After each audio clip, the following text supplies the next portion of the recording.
Hi, good morning, everyone. Thanks for having me. As I introduced myself, I'm in my fourth year in geography and environmental sustainability. And so I'm here to give you an overview of a big group project that we're working on thinking about water conservation planning in the Red River. So Hernan Moreno is a co-PI on this work, and the other folks are some other faculty, grad students, and postdocs in our group here. So the kind of overarching question that we're thinking about is water conservation planning, and specifically we want to think about how we should be allocating water conservation incentives in space and time. So we want to think about if we want to somehow reduce societal water consumption across the Red River, how can we do that using conservations broadly defined? So that might be payment for water consumption reduction, it might be investments in infrastructure that's more efficient, things along those lines.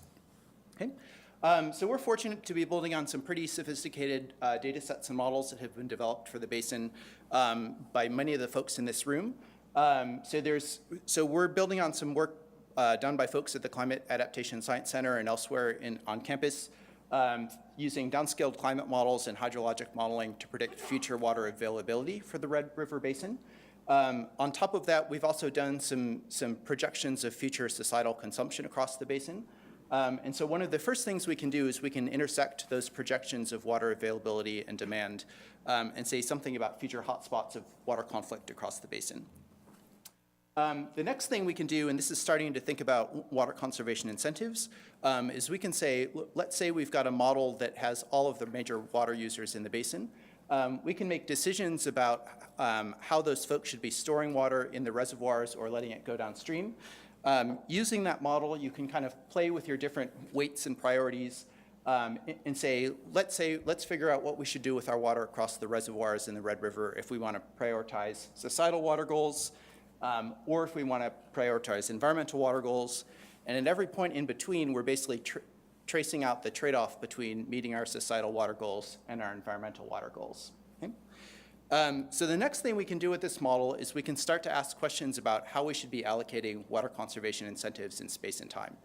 And so what you see here, these theta values represent our net reduction in societal water usage that we might achieve by conservation incentives. And so what we can see that's encouraging here is if we can somehow achieve relatively minor reductions in societal consumption of a few percent, you start to see those trade-off curves move towards the top right part of that graph. So we're making a big progress towards ameliorating some of these conflicts here. And we can also look at how those incentives should be allocated in space and time. So here's an example of this problem where we're looking at the 38 major reservoirs in the basin. And kind of briefly here, that the darkness of the color for each of those reservoirs is telling you something about the total acre-feet reduction in societal water consumption that should be coming out of that reservoir. Okay? And so there's a lot to dig into here I'm not going to cover in 30 seconds, but you can think about this both in terms of volume of water that we want to reduce our consumption by and as a percentage of what we're taking out of those reservoirs. I mentioned climate scenarios earlier on. We can take this same model and we can ask questions about what happens to those trade-off curves under different climate scenarios.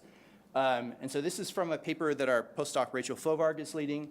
And so what you see here in the kind of orange color, that's that trade-off curve that I showed you earlier between meeting societal and environmental water goals. And what we're seeing here is under different emission scenarios in the future, that trade-off curve moving toward the bottom left of the figure here. So these trade-offs get more intense under different climate scenarios. And the last thing I'll mention briefly, this is my graduate student, Ken Gill, is leading this work, is we're doing some species distribution modeling for fish species across the basin under these different climate scenarios. And so this graph is showing us each horizontal line here is a different fish species. The horizontal axis is showing you the net change in the distribution of that fish present day compared to future scenarios. And the vertical bar in the middle is no net change. And so the width of each of these lines is showing you basically the variability across all of the climate scenarios that you get for each of these species.